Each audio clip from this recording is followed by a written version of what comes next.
আজকে আমরা যে অনুষ্ঠানটিতে সমবেত হয়েছি এটা খুবই একটা ব্যতিক্রমী অনুষ্ঠান এই অর্থে, কারণ আজকে যে রেলওয়ে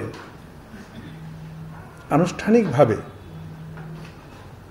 হিন্দু ধর্মীয় এবং ইসলাম ধর্মীয় প্রতিষ্ঠানকে জমি হস্তান্তর করতে যাচ্ছে, এটা আমি এসে শুনলাম রেলওয়ে আইনেও তা নাই।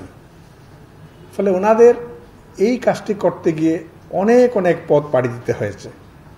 একটা হচ্ছে যেটা আইনি কাঠামোতে নাই সেটাকে নিয়ে আসা, এটা হচ্ছে সরকারের ভিতরের একটা বিষয়, এবং সরকারের কিছুদিনই কাজ করতে গিয়ে আমি টের পাচ্ছি যে কোনো একটা কাজ করা কতটুকু কঠিন, সেই কাজটা ওনারা করেছেন।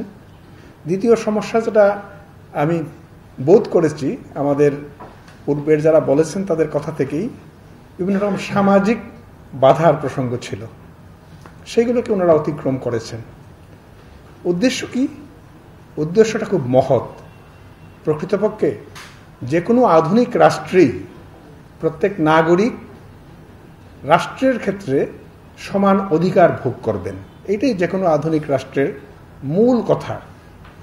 এবং সেখানে কেউই তার ধর্ম, তার বর্ণ, তার জাতি কোনো পরিচয়ে বৈষম্যের শিকার হবে না।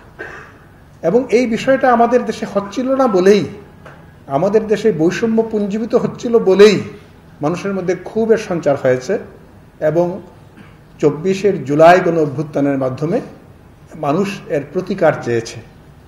বর্তমান তত্ত্বাবধায়ক সরকার, তার দায়িত্ব হচ্ছে এই লক্ষ্যে কিছু কাজ করে যাওয়া, এবং তত্ত্বাবধায়ক সরকারের সময় যেমন সীমিত, সামর্থ্যেরও সীমাবদ্ধতা রয়েছে, সেই অর্থে সরকার সাধ্যমতো চেষ্টা করে যাচ্ছে এই কাজটুকু করার জন্য। এবং আজকের এই অনুষ্ঠান সরকারের সদিচ্ছার একটা প্রতিফলন। আমি আশা করব যে এই যে সদিচ্ছার প্রকাশ সরকার ঘটিয়েছেন সেটা আমাদের মানুষের মধ্যে বিস্তৃত হবে, এবং আমরা আমাদের দেশকে একটা বৈষম্যহীন দেশে রূপান্তর করতে সবার নিজস্ব ভূমিকা পালন করব। আমি আজকের অনুষ্ঠানে আপনাদের সবার প্রতি এই আহ্বান জানাই। আর আমি বিশেষভাবে ধন্যবাদ জানাই আমাদের উপদেষ্টা মহোদয় মোহাম্মদ ফজলুল কবির খানকে, কারণ এই সামগ্রিক কর্মকাণ্ডের ক্ষেত্রে মূল নেতৃত্বের ভূমিকাটি কিন্তু নিয়েছেন উনি। সুতরাং উনাকে আমি ধন্যবাদ জানাই সবার পক্ষ থেকে।